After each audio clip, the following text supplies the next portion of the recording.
Vianoce, ako ich nechápem ja. Nebojte, chápem, čo sú Vianoce. Vianoce, pôvodne kresťanský sviatok oslav narodenia Krista, neskôr zmenené kapitalizmom na nehynúcu beštiu zarábajúcu nekresťanské peniaze. Nie som veriaci. Ale Vianoce uznávam ako krásny sviatok rodiny. Čo ale nechápem a prečo je to v názve tohto dielu, je to šialenstvo okolo Vianoc. Prečo už v októbri a v niektorých obchodoch dokonca v septembri musím pozerať na regále plné vianočných saloniek? Prečo sú ľudia hotoví, keď už na začiatku novembra počujú vianočný song Mariah Carey? Nechápem, prečo ľudia plýtvajú peniazmi, jedlom a vecami. Nezmyselne, totálne. Prečo každá super mamička musí plieskať fotky svojho vianočného stromčeka s kamionom darčekov pre jedináčika na sociálne siete? A tých prečo je samozrejme viac. Ale to najhoršie prečo je to, ktoré sa pýta, prečo si do prdele ľudia berú pôžičky na vianočné darčeky? Aby ste si nemysleli, ja Vianoce milujem. Od detstva, čo mi pamäť siaha, som sa na Vianoce vždy tešil. Vianoce vnímam totiž ako čas, kedy by aj tí najviac rozhádaní členovia rodiny mali vedieť sedieť za jedným stolom. Čas, kedy sme spolu radi a z každého kúta strší láska a porozumenie. Kurňa, uznem ako tí, ktorých tu budem ničiť. Ale teda, je to ako sa hovorí, čas lásky, čas rodiny, čas oddychu. Osobne som zažíval väčšinu štedrých večerí tak, že otec buď prišiel až ku 6. večer z práce, alebo sme večerali už o 3, pretože šiel na nočnú. Nepatrili sme k bohatým rodinám a prácu vo sviatok vždy prijal. Aby bolo o pár korún v rodinnom rozpočte viac. Vždy však bol plný štedrý stôl. U nás v rámci zvykov hubová omáčka s udeným, vysmažený kapor, zemiakový šalát. Pred večerou sa rozkrajovalo jablko priečne, jedla oblátka s medom a orechmi. Po večeri plné misy doma pečených koláčov a čerstvého ovocia. O to viac sa čudujem moderným zvykom, neduhom až hlúpostiam. To, čo som opísal, sa totiž v dnešnej kapitalistickej, megakonzumnej dobe zmenilo na zvon. Totálnu naháňačku za tým, kto bude mať viac, drahšie a štedrejšie. Kto minie viac peňazí, dokonca aj tie, čo nemá. Kto ukáže svetu, ako super sa má on a jeho rodina. Ako moc dopriali svojmu dieťaťu, bohužiaľ veľakrát zbytočnosti, ktoré tie deti nikdy nevyužijú. Ne, som seba kritický, nebojte. Aj u nás sa kúpilo more zbytočnosti. Napríklad tento rok som predával niektoré hračky, ktoré u nás neboli ani celý rok od posledných Vianoc. Bohužiaľ. Ale poďme trošku po porade. Niektoré tie prečo si rozoberieme viac. Ako prvá vec, čo mi doslova znechucuje život, je každoročné predbiehanie sa obchodov v tom, kto bude mať prvý vystavený vianočný tovar. Tak ako na začiatku letných prázdnin nikto nechce vidieť školské potreby na regáloch, tak ani vianočný tovar podľa mňa nemá čo robiť na regáloch ani v septembri, ani v októbri. Dokonca by som to prijal až v polke novembra. Človek je ešte v sezóne grilovania. Možno sa chystáme akurát na Halloween, alebo práve skončil. Ale obchody ti už musia tlačiť do hlavy, že si určite potrebuješ zakúpiť salónky. Tie, ktoré budeš potrebovať až o 2 mesiace. Určite si potrebujem zahatiť skrinku na potraviny niečím, čo naozaj teraz nepotrebujem. Nehovoriac o tom, že pár dní pred štedrým dňom si ich viete kúpiť v tých istých obchodoch v 30 a viac percentnej zľave. Oni ich tam po Vianociach nechcú. Oni nechcú, aby im tam ostali. Po Vianociach predsa potrebujú regále už na Veľkú noc, ne? Nemyslíte, že slušne povedané to mierne preháňajú? Budem asi vyzerať smiešne, teraz to už nerobím. Ale v minulosti som vždy prvý deň otvorený po Vianociach nabehol do obchodu, aby sa mi ušli sladkosti v 50 a viac percentnej zľave. Stačilo nakúpiť do zásoby a pár mesiacov bolo o cukor postarané. Ďalšia vec, súvisiaca so skorším dátumom, sú vianočné songy. Patria k Vianociam, o to pokoj. Navodzujú tú pravú vianočnú náladu. Moja mama ich miluje. A tie plechové zvuky hrajúce vianočné melódie z krabiček pri svetielkach. Z nich mám doteraz divný pocit, pretože u nás hrali stále. Vždy, keď bola mama doma. Potom sa na mňa rodičia hnevali, že nič nepomáham. Jasné. Ale ja som utekal z domu radšej preč, aby mi z tých melódií nepreplo. Mám ale pocit, že rádia rovnako posúval termíny prvých skladieb stále skôr. Tento rok som počul prvú vianočnú skladbu v rádiu niekde začiatkom novembra. Dokonca s výkrikom technického režiséra, ako on miluje Vianoce. A to rádio počúvam zriedka, iba cestou v aute. Aj to výhradne vtedy, keď idem s deťmi a nemôžem si púšťať svoju hudbu na plné pecky. Viem, stačí vypnúť rádio. A to aj robím, ale aj tak to nepochopím. Asi som hold stará škola, aj keď až taký starý nie som. Viete, čo sa hralo? Samozrejme Mariah Carey a jej Vianočný song. Mimochodom, vedeli ste, že vydala svoju vianočnú pesničku už v roku 1994? Sama určite netušila, že sa s týmto stane súčasťou multimiliardového biznisu a peknú časť si ukrie pre seba. Úspech získala až v modernej dobe streamovania a odtedy každoročne zarobí vďaka tejto jedinej piesni odhadom milióny dolárov. Celkovo sa odhaduje, že zarobila iba s touto jednou jedinou pesničkou už okolo 100 miliónov. Nezávidím jej? Trafila klinec po hlave, ale je to až neuveriteľné. No, späť téme. Darčeky. Vysvetlí mi niekto, kde sa v ľudských hlavách zrodil pocit, že moje dieťa musí mať viac a drahšie ako všetci jeho kamaráti? Ideálne ako všetci kamaráti dokopy? Prečo sa Vianoce, tento krásny sviatok, stali skôr súťažou rodičov, kto toho kúpi viac? Ja keď vidím na sociálnych sieťach tie vianočné fotky všetkých detí mojich známych odfotených pri stromčeku, pri tom stromčeku, kde majú narvatých darčekov toľko, že sa tam nezmestia. Normálne si myslím, že tí rodičia to nerobia kvôli deťom, ale kvôli sebe. Niekde v hlave majú v podvedomí myšlienky na spôsob ja som toľko darčekov nikdy nemal. U nás nebola možnosť, aby bolo pod stromčekom všetko, čo som si prial. Vysnívaný darček nebol v možnostiach mojich rodičov, ale ja tomu svojmu doprajem všetko, však ja môžem. Príde mi totálne hlúpe, aby rodičia zavalovali svoje ratolesti hromadou darčekov. Ono tie deti si na konci dňa aj tak prajú najviac svojich rodičov. Ich lásku a hlavne ich čas. To som zistil aj u seba doma. Aj u nás doma by deti chceli všetko. Všetko, čo sa im páči, to určite potrebujú. Každá prechádzka v obchode znamená zmenu listu Ježiškovi. Ale iba do pár dní. Potom to už leží na poličke a ani nevedia, že to, čo dostali, existuje. Každý rok si to uvedomujeme s manželkou viac. Tie deti to naozaj nepotrebujú. Ono, takýto efekt detských darčekov má jednoduché a dokonca aj vedecky podložené vysvetlenie. Čím viac darčekov dieťa dostane, tým menej si cení ich hodnotu. Bím. Čím viac hračiek má, tým menej si ich váži. Bím. Čím viac ich rodičia kúpia, tým viac prestávajú rozmýšľať. Bím. Všetky tieto tri vymenované body jasne hovoria o tom, čo som hovoril predtým. Naozaj ich netreba tak veľa.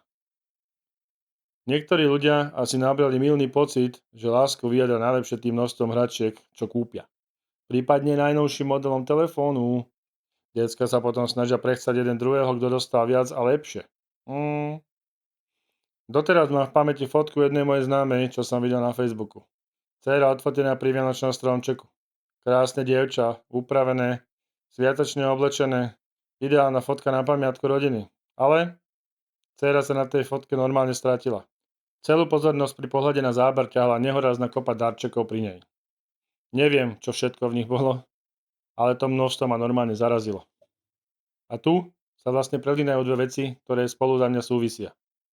V predchádzajúcom texte som načal vycapovanie fotiek detí s darčekmi na sociálne siete. A to je jeden z mnohých dôvodov, prečo to tí rodičia preháňajú s nákupmi. Bavíme sa tu o sociálnom efekte porovnávania. V angličtine sa tomu hovorí keeping up with the Jones, čiže porovnávanie sa s Jonesovcami. Neviem, prečo toto prezvisko, ale asi je v Amerike tak obľúbené a bežné, že im to pripadlo. Ide ale teda o to, že ľudia sa stále porovnávajú s ostatnými a majú pocit, že s ostatnými musia držať krok.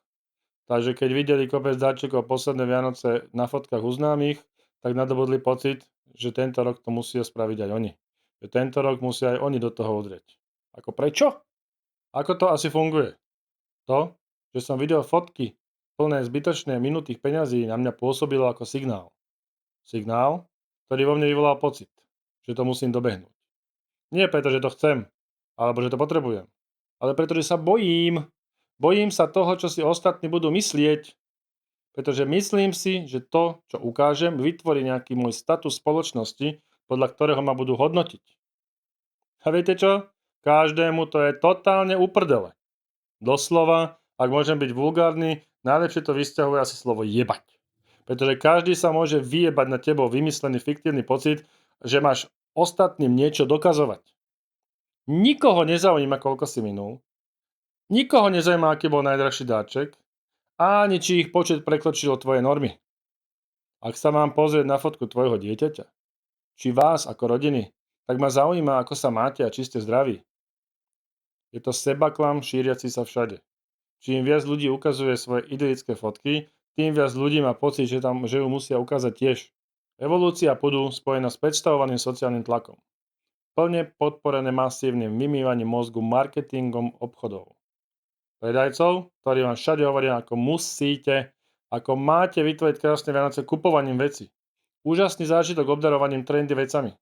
A celá pointa rodinného sviatku, ktorú som spomenul na začiatku, sa niekde v tomto všetkom stratila a dúfa, že ľudia začnú používať mozog aj na rozmýšľanie. Koľkokrát sa vám už stalo a zdalo, že si niekto kúpil niečo nové, čo nepotreboval? A len preto, že si to kúpil aj niekto v jeho okolí? Ja som to videl na vlastné oči pri autách. Jeden známy si kúpil drahé auto, tak si ho musel kúpiť aj druhý. Presne rovnakú značku a presne rovnaký model. Celá pointa toho spočíva v nakupovaní toho, čo naozaj nepotrebuješ, kvôli ľuďom, ktorých to totálne nezaujíma. No, a preplnené stoly a plýtvanie potravinami je tak nejako priamo spojené s nadmerným kupovaním darčekov. Rovnaké dôvody, rovnaké príčiny. Pre štedrým dňom sú obchody priam vybrakované ľuďmi. Štedrá večera, to má síce už názve, má byť hojná a stôl má byť plný. Aby sa ušlo každému, čo chce a koľko chce. Ale je rozdiel medzi štedrovsťou vianočného stola a obžarstvom.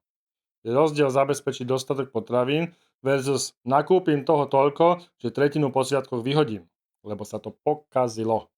Každý chce mať toho doma dostatok. Pre rodinu, pre hostí, aby bolo čím pohostiť. A naše predstavy toho, koľko zjeme versus toho, čo nakúpime, sú dosť rozdielne. Podľa štatistík na internete sa mesačne vyhodí na Slovensku priemerne na jedného človeka približne 30 eur v potravinách. A to je údaj mimo Vianoc. Na Vianoce toto číslo prudko stúpa. Vôbec by som sa nebal povedať, že sa decembrové číslo pohybuje niekde medzi 50 až 100 eurami priemerne na domácnosť. Niektoré zahraničné prieskumy hovoria až o polovici z vianočných nákupov. A to sú peniaze, vaše peniaze.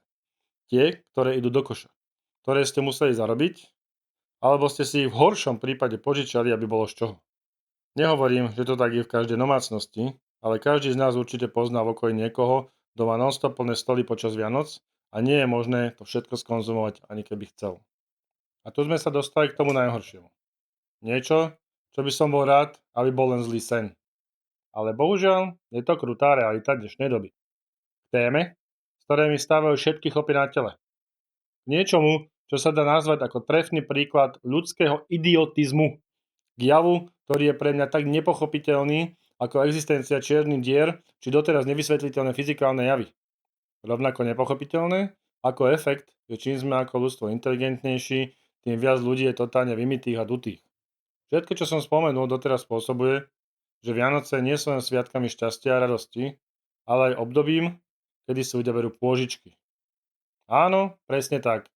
Aby si ľudia mohli dovoliť kúpiť svojim deťom tie ich vysnívané darčeky, aby nevyzerali pred ostatnými na sociálnych sieťach ako menej cenní a aby nemali pocit, že sú horší ako tí ostatní, si ľudia požičiavajú peniaze. Každý priemerne inteligentný človek s dostatočnou finančnou gramotnosťou by si mal vedieť spočítať, čo si môže dovoliť. A takýto človek by si mal aj vedieť uvedomiť, čo prípadná, hoci aj malá požička spraví s nasledujúcim rozpočtom v budúcnosti. Prieskumy jasne ukazujú, že stále viac ľudí začína financovať Vianoce cez požičané peniaze. V niektorých krajinách to je až 1 zo 4 ľudí, ktorý takto funguje. U nás to bolo zatiaľ našťastie menšie percento, ale bohužiaľ stále stúpajúce. Každým rokom. A pritom požičať si teraz väčšinou znamená, že zase nebude mať potom. Lebo splátka uberie presne to z toho istého rozpočtu, ktorý mám a z ktorého som nemal dosť peňazí teraz. Takže čo ti pomôže, že si ubereš z neho ďalšou požičkou, ktorá ťa bude stať viac vďaka úrokom? Tak prečo si do prdele ľudia sami ničia rozpočet? Vytvárajú si ešte horšie ekonomické prostredie, zadlžujú sa a oberajú sami seba o ďalšie peniaze? Však spotrebný úver, ktorý na to väčšinou využívajú, nemá nízke úroky. To tým ľuďom stojí za ten pocit, že kúpili? To naozaj ten sociálny tlak okolia a nimi vymyslený pocit negatívneho statusu núti tých ľudí ignorovať pud seba záchovy? Nejakým spôsobom si ľudia nechcú pripustiť, že Vianoce budú aj bez preplnených stolov a s iba pár darčekmi. A pre toto všetko, čo zaznelo, nechápem moderným Vianociam.